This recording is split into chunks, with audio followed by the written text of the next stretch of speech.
Adult children of narcissistic parents, please enter the room. I want to talk to you and I want to check in and see how's it going with the narcissistic parent that discarded you for either their partner or their community or maybe even one of your other siblings or just someone else that they wanted validation from. I'm curious to know, how's that going with that parent and the person that they chose over you?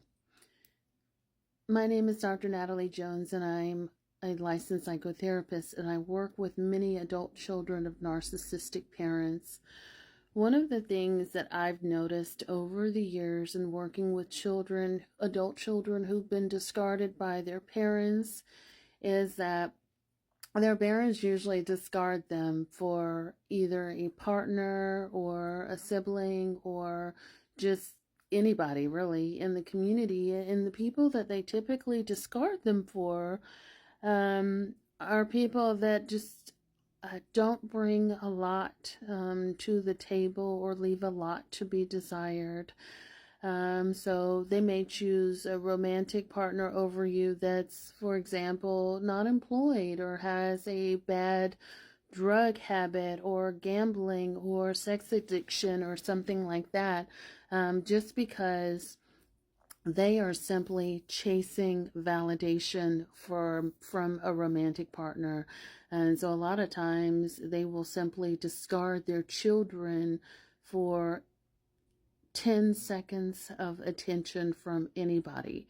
So I'm curious to hear how that's going with that parent and whoever they chose over you.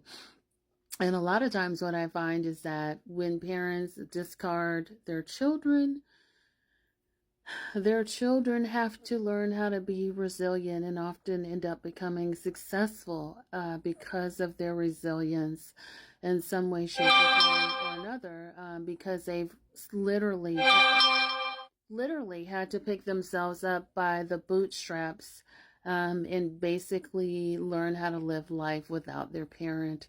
For a lot of people, it's a lifelong journey of having to reparent yourself, learning to accept and love your own self, and just learning how to handle and manage rejection and abandonment and becoming more resilient as a result of that.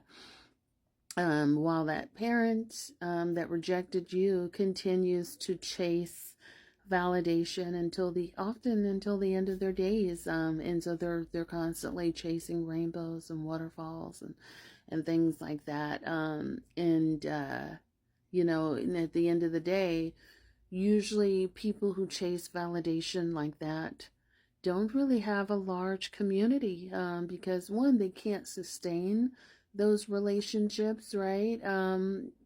Usually it's because they don't have the tools and things like that it takes to manage a relationship throughout their trials and tribulations. And one, because they're always looking to maybe socially climb, so they're going to replace and move on just as quickly as they did with you in a lot of cases, or they're going to use people, or they feel entitled, and the list goes on, right? And they don't have the ability to emotionally regulate.